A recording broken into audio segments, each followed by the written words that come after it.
The loneliness epidemic. Why you're surrounded by people and still completely alone. There's something nobody is talking about. Not really. Not in the way it deserves to be talked about. You can see it in the numbers if you look. You can see it in the headlines, in the studies, in the statistics that researchers keep publishing and politicians keep ignoring. But you don't need a study to tell you what you already know. You can feel it. You felt it at a party, surrounded by noise and laughter and people who seemed completely fine, and wondered why you felt so far away from all of it. You felt it in a group chat that never stops moving, notification after notification, and still felt like no one was actually talking to you. You felt it at the dinner table, at the office, at the family gathering where everyone is present and somehow no one is there. You felt it late at night when the house is quiet and the world is asleep, and something in you, something deep and honest, whispers that nobody really knows you. Not the real you. Not all of you. And you have probably never said that out loud to anyone. Because how do you say that? How do you tell someone you're lonely when you're surrounded by people? How do you explain that kind of invisible ache without sounding ungrateful? Or broken? Or like something is wrong with you? So you don't. You keep moving. You fill the calendar. You answer the messages. You show up and smile, and perform the version of yourself that seems most acceptable. And underneath all of it, underneath the productivity and the noise and the carefully curated life, that hollow feeling stays. That is what we are going to talk about today.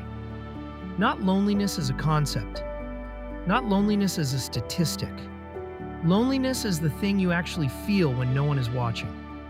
And if that is you, if any part of what I just described landed somewhere real inside you, then this was made for you. Stay with me.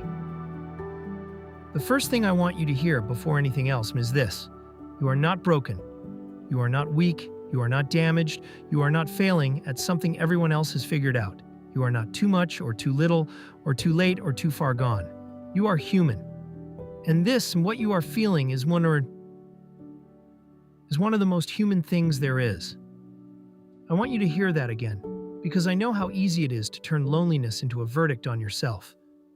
To look at the people around you who seem so connected, so known, so at ease in their relationships, and conclude that the problem is you, that you are somehow defective, that others have access to something you don't. That is not the truth. The truth is older than you, older than this moment. Older than this epidemic. There is a man in the ancient scriptures, a warrior, a poet, a king, a man described as one after God's own heart. His name was David, and in the middle of his life, surrounded by an entire kingdom, he wrote these words, "Turn to me and be gracious to me, for I am lonely and afflicted." David, the giant slayer, the psalmist, the man who danced before the Lord without shame, lonely, and honest enough to say it. If David felt it, you are in extraordinary company. There is another man in the ancient text, the prophet Elijah, a man so powerful that fire fell from heaven at his word, a man who called down rain after years of drought. And then one day, after one of the greatest victories of his life, he sat down under a tree in the wilderness and asked God to let him die. He was burned out, isolated, convinced he was the only faithful person left on earth. Convinced he was alone in a way that had no remedy. And what did God do? He did not rebuke him. He did not lecture him about gratitude or perspective. He did not hand him a theology lesson or a 12-step program for getting back on his feet. He sent an angel with bread and water. And the angel said, "Arise and eat. The journey is too great for you."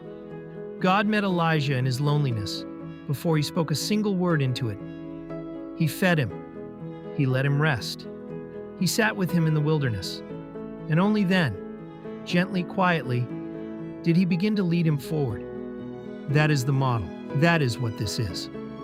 Before the wisdom, before the answers, before the path forward, you are simply met right here, right where you are. There is one more thing from the ancient text that I want you to sit with. In the very beginning, before sin, before the fall, before anything had gone wrong with the world, God looked at the first human being and said something remarkable. It is not good for man to be alone. not good. In a world where everything else was called good, the light, the land, the living creatures, all of it, this one thing was named as not good. Loneliness is not a modern invention. It is not a product of your particular failures or your particular circumstances. It was named, in the first chapter of the human story, as something the soul was never designed to carry alone. The ache you feel is not a malfunction. It is a signal. It is the soul telling you what it was made for. And signals point somewhere. We will get there. But first, just for a moment, let yourself be met. You are not broken. You are not alone in feeling alone. And whatever brought you here today, to this video, to this voice, something in you was still reaching, still looking, still hoping. That matters more than you know. Something changed, not in you specifically, in the world, in the structure of daily life, in the invisible architecture that used to hold people together and has been quietly dismantling itself for decades. Understanding how we got here won't fix everything. But it will do something almost as important. It will show you that this is not your fault, that you did not create this, that you are not uniquely failing at something everyone else is managing just fine. You are living in the middle of an epidemic, and like most epidemics, it crept up slowly, disguised as progress, before anyone thought to sound the alarm. In 2023, the Surgeon General of the United States, Vivek Murthy, issued a formal advisory on loneliness, a public health advisory, the kind reserved for tobacco and obesity and infectious disease. He called it an epidemic. His research found that loneliness carries the same risk to your physical health as smoking 15 cigarettes a day. Not metaphorically, literally. The chronic experience of disconnection breaks down the body the same way chronic stress does, raising inflammation, disrupting sleep, weakening the immune system, shortening life. People are dying earlier because they are lonely. That is not a soft social problem. That is a crisis. But how did we get here?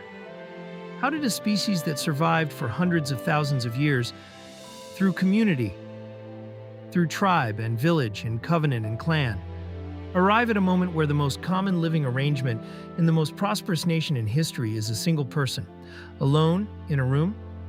A political scientist named Robert Putnam spent decades trying to answer that question. His book, Bowling Alone, became one of the most important social documents of the last half-century. What he found was not dramatic, it was quiet, almost boring. The bowling leagues dissolved, the civic clubs stopped meeting, the neighborhood associations faded, the church attendance dropped, the front porches disappeared. Not all at once, slowly, decade by decade. Institution by institution, gathering by gathering. And here's the thing about those structures, those bowling leagues and civic clubs and church suppers and neighborhood associations that we look back on with a mixture of nostalgia and condescension. They were not just social pleasantries. They were the architecture of human belonging. They were where people were known, where they showed up week after week and were recognized and needed and missed when they didn't come. We dismantled that architecture, and we called it progress. And then came the internet, and then came social media, and then came the promise that technology would finally solve the problem technology had helped create. A researcher named Sherry Turkle spent years studying what screens were doing to human connection. Her book was called Alone Together. The title says everything. We are more reachable than any human beings in history. You can contact almost anyone on Earth within seconds. You can broadcast your life to thousands of people simultaneously. You can maintain the appearance of a rich social existence without ever having a single conversation that goes below the surface. And underneath all of that connectivity, underneath the followers and the likes and the group chats and the always-on availability, people are more unknown than ever. You can have 800 followers and no one to call at 2 in the morning. You can post every day and never be seen. You can be endlessly reachable and completely alone. Johann Hari, a journalist who spent years investigating the roots of depression and anxiety, arrived at a conclusion that the medical establishment was not ready for.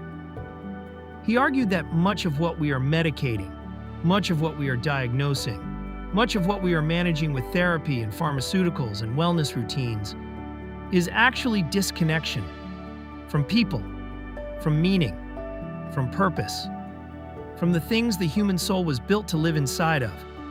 We are treating a relational wound with individual solutions, and we are surprised when it doesn't heal. The Harvard study of adult development is the longest scientific study of human happiness ever conducted. It began in 1938. It has followed the same group of men, and later their wives and children, for more than 80 years, tracking their health, their relationships, their careers, their happiness across entire lifetimes.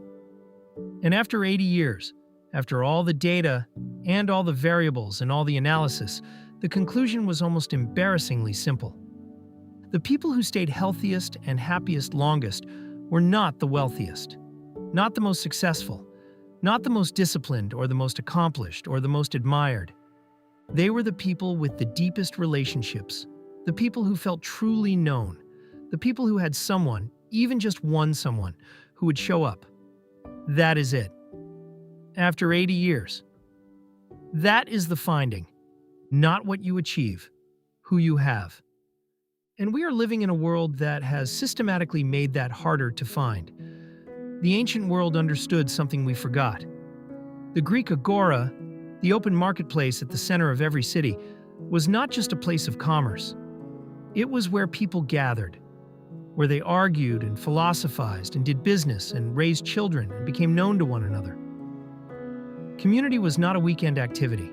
It was the structure of daily life. The Jewish synagogue, the early Christian church, Acts 2 describes it. They met together daily. They shared meals. They shared resources. They shared their lives. Not because they had nothing else to do, because they understood that human beings were not designed to navigate existence alone. We built our civilization on those foundations, and then we paved over them, and built something sleek and modern and efficient in their place, and called it connection. They knew, long before the studies, long before the advisories, long before any researcher with a clipboard quantified what every grandmother already understood. They knew. The ancient world thought deeply about loneliness, about friendship, about what it meant to be truly known versus merely surrounded, and what they left behind in their letters, their meditations, their sacred texts, their philosophy is not historical curiosity. It is a map, and we need it. Aristotle wrote about friendship the way a physician writes about medicine, because he understood it was that essential. In his Nicomachean Ethics, written more than 2,000 years ago, he identified something that no one has said better since. He said that human friendship exists in three forms, and only one of them actually cures loneliness. The first kind of friendship is built on utility. You are useful to each other. You solve each other's problems. You advance each other's interests. These friendships are real while they last, but they last only as long as the usefulness does. When the deal ends, when the job changes, when you no longer need what the other person provides, the friendship dissolves. Quietly, without ceremony, because it was never really about the person. It was about what the person could do. Most professional relationships live here. Many acquaintances live here, and there is nothing wrong with them. But they cannot carry the weight of a human soul. They were never designed to. The second kind of friendship is built on pleasure. You enjoy each other. You laugh together, you share experiences, you feel good in each other's company. These friendships are warmer than the first kind. They have real joy in them. But they too are conditional. When the season changes, when the fun stops, when the circumstances shift, when one of you is going through something the other doesn't want to be around, these friendships reveal their limits. And then there is the third kind, the rarest kind, what Aristotle called the friendship of virtue. This is the friendship where you see each other. Not the curated version, not the performing version, the actual person, with their contradictions and their failures and their fears and their potential. And you want the best for that person, not because of what they do for you, not because of how they make you feel, but because of who they are. These friendships are slow to form. They require time and vulnerability and the willingness to be known. which is one of the most frightening things a human being can do. But they are the only friendships that do not dissolve when circumstances change, because they were never about the circumstances, they were about the person. Aristotle also said something that I want you to hold on to.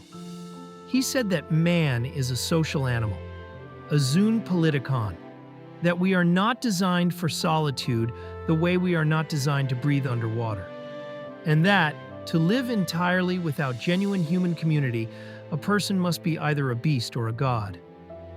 The rest of us, all the ordinary, magnificent, struggling human beings in between, need each other. That is not weakness. That is design.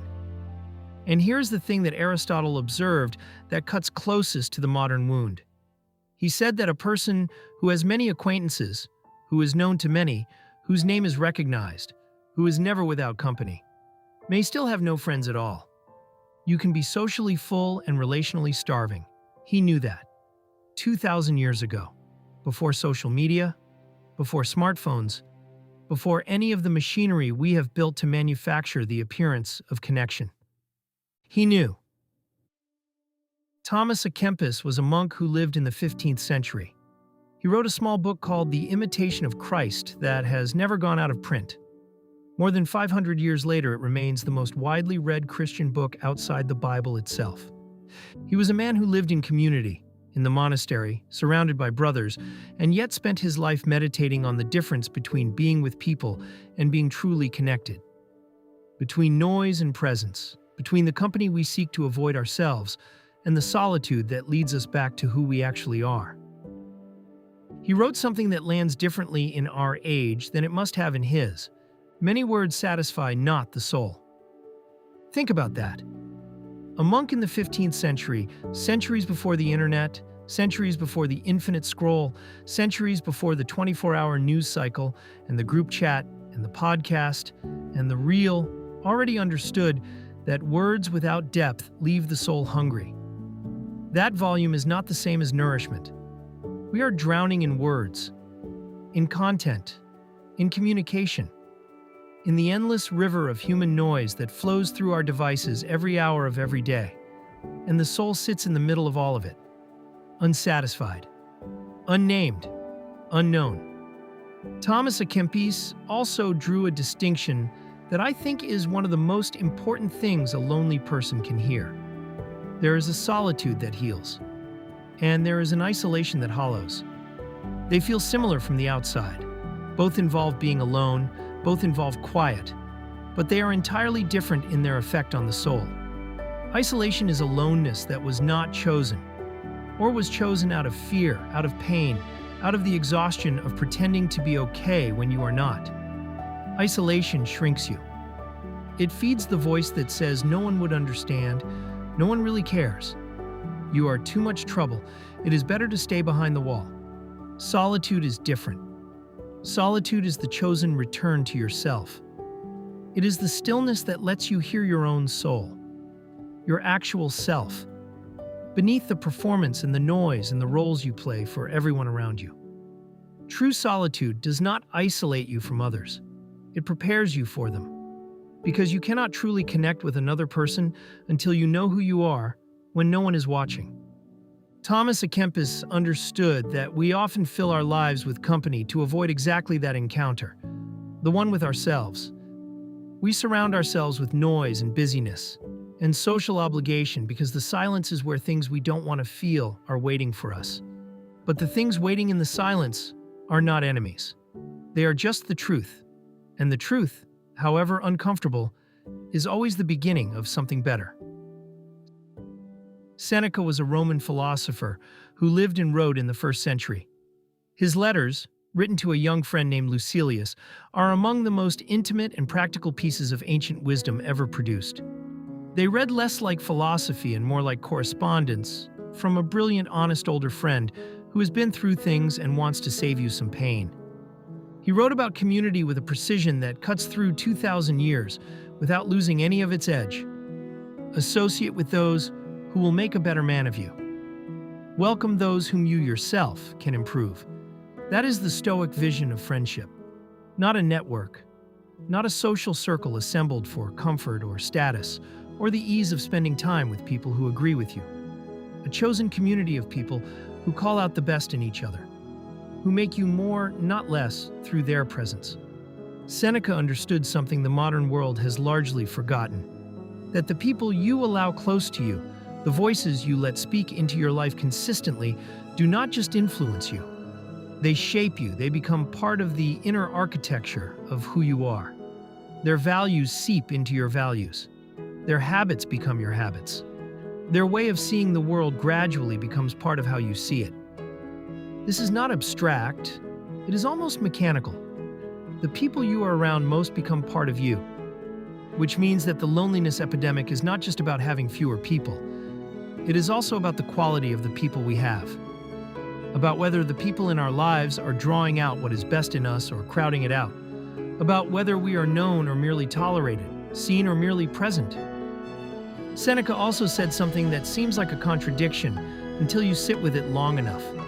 Retire into yourself as much as you can. A social philosopher, one of the most connected men in the most powerful empire in the world, telling his young friend to withdraw, to go inward, to spend time alone with himself. But this was not a counsel of isolation. It was a counsel of preparation. You cannot bring yourself fully to another person if you have not spent time with yourself. If you do not know what you think, what you believe, what you value, what you fear, you cannot share it. And if you cannot share it, you cannot be known. And if you cannot be known, you will be surrounded by people and still completely alone. The Book of Proverbs, ancient Hebrew wisdom literature, compiled over centuries, returns to friendship again and again as one of the central concerns of a well-lived life. There is a friend who sticks closer than a brother. One friend. Not many. One. The ancient wisdom was never about accumulation, about building the largest possible network, about knowing everyone. The ancient wisdom was radical in its simplicity. Find the one who stays. The one who is still there when the season turns dark. The one who does not need you to be performing or succeeding or easy to be around. The one who sticks. Proverbs also speaks plainly about the relationship between who we spend our time with and who we become. Walk with the wise and you will become wise. Walk with fools and you will suffer. The ancient world did not regard the company we keep as a peripheral lifestyle choice. They regarded it as one of the most consequential decisions a human being makes. And then there is Ecclesiastes, a book that reads like the journal of someone who tried everything. Every pleasure, every achievement, every accumulation the world could offer, and arrived at the other side with the clearest possible account of what actually matters. Two are better than one. For if either falls, one can help the other up. But pity anyone who falls and has no one to help them up. Pity anyone who falls and has no one to help them up. That is not a soft sentiment. That is a diagnosis, a description of what it actually means to be alone in the hardest moments, not just uncomfortable or inconvenient, but genuinely without recourse, without the hand that reaches down. The ancient world built entire ethical systems around this. The obligation to be the one who helps. The obligation to build a life in which you are not the person who falls alone. Not as a transaction. As a recognition that human beings are made for mutual witness. For being seen in the falling and the rising. For being known. You have been sitting in the problem for a while now. And I think it was important to stay there long enough. To not rush past what is real. To not skip ahead to the answers before the weight of what we are carrying has been fully named. But now I want to shift. Because this is not the end of the story. Loneliness is a chapter, and chapters turn. That is what chapters do. I want to tell you something that I do not say lightly, and I do not say as a performance. I have been in seasons of my life where I could not have named a single person who truly knew me. Not because people weren't around. Because I didn't know how to let them in. Because I had learned, somewhere along the way, that being fully known was dangerous. That the real version of me was too much, or not enough, or would not be received the way the curated version was received. So I performed, I showed up, I was present in all the ways that looked like connection. And I was alone in the ways that actually count. And I didn't know in those seasons that what I was experiencing had a name, that it was not unique to me, that the ache I was carrying in silence had been carried by warriors and kings and monks and philosophers and ordinary people across the entire span of human history. I didn't know there was a map. There is a moment in the Gospel of John that I have returned to more times than I can count. Jesus is standing at the tomb of his friend Lazarus. He knows what is about to happen. He knows the ending of this story. He is about to raise Lazarus from the dead. And he weeps. That is the shortest verse in the Bible. Jesus wept. 2 words. God incarnate. Standing in the middle of human grief and loss and the loneliness of death, and entering it fully. Not standing above it. Not rushing past it to the miracle. Entering it. Feeling it. Letting the tears come. Whatever you believe about faith, whatever your tradition or your doubt or your complicated relationship with the divine, that image is worth sitting with. The God of the universe, faced with human suffering, did not begin with answers. He began with presence. That is the model. That is what love actually looks like. Not the performance of it, not the advice and the solutions, and the 5 steps. The willingness to enter the pain before trying to resolve it. And here's what I want you to hear in that. If the divine response to human suffering is presence, then your longing for presence is not weakness. It is not neediness. It is not something to be ashamed of or managed or medicated away. It is the most natural thing in the world. It is what you were made for. And it is still available to you. I know that might be hard to believe right now. When the loneliness has been going on long enough, when it has become a kind of weather, a background condition of your life, hope can feel naive. The idea that things could be different can feel like something you can't afford to believe. Because if you believe it and it doesn't happen, that will hurt worse than not believing it at all. I understand that. And I am asking you to believe it anyway. Not blindly, not without evidence. But because the evidence is there, in the ancient texts, in the science, in the lives of real people who have walked through the kind of isolation you are describing and found their way back to connection. The ache you feel is not a prison sentence. It is a compass. And compasses point somewhere. You are not too far gone. You are not too damaged. You are not past the point where connection is possible. You are a human being in a hard season, and hard seasons end. They end, and I want to give you something real to carry out of this. Not a system, not a productivity framework, not a list of life hacks that promise to cure loneliness in 30 days if you follow the steps correctly. Something simpler than that, something older than that. A few principles drawn from everything we have walked through today that you can actually use, that have been tested not in a laboratory but in the long laboratory of human experience across thousands of years. Take what fits, leave what doesn't, but take something. And the first thing is this: begin with yourself before you reach for others. Thomas Kempis was right. The solitude that heals is not optional, it is foundational. Before you can be truly known by another person, you have to be willing to know yourself, to sit in the quiet long enough to hear what is actually going on beneath the surface of your life. This is not comfortable. The silence often surfaces things we have been keeping busy to avoid. Grief, fear, the accumulated weight of years of not being seen. But those things need air. They need to be named. And they can only be named in the quiet. Start small, 5 minutes, 10 minutes, without the phone, without the noise, just you and whatever is actually true right now. That is where real connection begins, not with another person, but with the honest version of yourself. The second thing is to choose depth over breadth. Aristotle's virtue friendship, the friendship that actually cures loneliness, does not happen across a wide net. It cannot.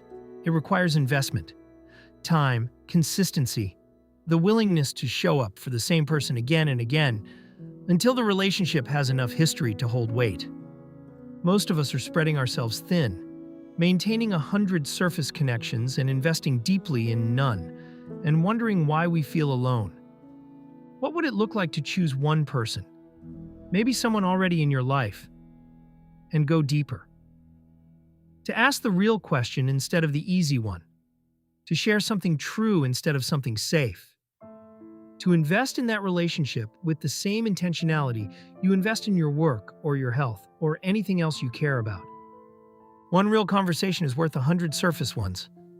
One person who truly knows you changes everything. The third thing is to rebuild the structure. The ancients did not stumble into community. They built it deliberately. The agora, the synagogue, the early church, these were structures, recurring, consistent, showing up whether you felt like it or not. We have lost the structures, and we have tried to replace them with spontaneity, with reaching out when we feel like it, connecting when it's convenient, showing up when the conditions are perfect. The conditions are never perfect. Community requires structure, a standing dinner, a weekly call, a small group, a church, a neighborhood. Whatever form it takes, make it recurring, make it consistent, put it in the calendar before the calendar fills up with everything else. And then, this is the important part. Show up even when you don't feel like it, especially when you don't feel like it, because the feeling follows the action. You will not always feel connected before you show up. Sometimes you feel connected because you showed up. The structure creates the conditions create the feeling creates the life. The fourth thing is to be the one who goes first. Someone in your life right now is waiting for someone to go first, to ask the real question, to say, how are you actually doing? To share something vulnerable without knowing if it will be received, to show up unannounced, to be the one who reaches. We are all waiting for someone to go first. And because we are all waiting, no one goes. And the loneliness continues. Go first. Not because you know how it will be received, not because you are certain it is safe, but because someone has to. And you reading this, you listening to this, you are the kind of person who would. That is why you are here. Say the thing, send the message, make the call, show up, go first. Someone on the other side of that gesture is going to exhale for the first time in a long time. The fifth thing, and I offer this gently without pressure but with full sincerity, is to bring this to God. Psalm 25 was a prayer before it was a poem. David did not write "I am lonely and afflicted" into a journal and close the cover. He brought it before God. He made his loneliness an act of prayer. Whatever your faith tradition, whatever your relationship with the divine looks like right now, whether it is settled or complicated or somewhere in between, there is something ancient and proven in the practice of bringing your full self before God. Not the performing self, not the put-together self. The lonely one, the one that is struggling, the one that feels invisible. The God who said it is not good for man to be alone has not changed his mind about that. The God who met Elijah in the wilderness with bread and rest is still meeting people in their wilderness. You do not have to have everything figured out to bring this to him. You do not need the right words, or the right theology, or the right amount of faith. You need only to show up honestly as you are, and begin. That is what prayer is. It is showing up as you are. And it is one of the oldest, most proven antidotes to the specific kind of aloneness that no human relationship can fully reach. I want to come back to where we started. The room full of people, the group chat that never stops, the family dinner, the full calendar, and underneath all of it, that hollow feeling, that quiet, persistent sense that something is missing, that you are present but not seen, that you are surrounded but alone. I want to revisit that image, but differently now, not as a diagnosis, as a doorway, because the fact that you feel that ache, the fact that it bothers you, that it has not become something you have simply made peace with and stopped noticing, that means something. It means the part of you that was made for real connection is still alive, still reaching, still refusing to settle for the counterfeit version. That is not a wound. That is a gift. The Harvard researchers, after 80 years of following human lives from youth to death, Watching what flourished and what faded, what held and what dissolved, arrived at a conclusion that is both simple and profound. It was not what people achieved. It was not what they accumulated. It was not how they were known to the world. It was whether they felt loved, whether there was someone, even one someone, who saw them, who knew them, who would show up. That is still available to you. I know it may not feel like it right now. I know it may feel like that kind of connection belongs to other people, to the ones who seem to move through the world with ease, who have always had the tribe, who have never had to wonder if they matter to anyone. But the research does not support that story. The ancient wisdom does not support that story. The lives of kings and philosophers and monks and warriors who walked through loneliness and found their way back to connection. They do not support that story. You are not the exception to the human capacity for connection. You are a human being in a hard season. And the season will change. Ecclesiastes said it plainly, two are better than one. If either falls, one can help the other up, and pity anyone who falls and has no one to help them up. You found this. You stayed. You listened all the way to the end. And that tells me something about you.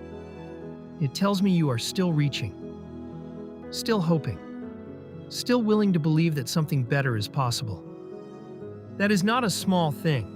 In a world that makes it very easy to give up on connection, to settle for the surface, to choose the safety of isolation over the risk of being known, the fact that you are still reaching is one of the most courageous things a person can do.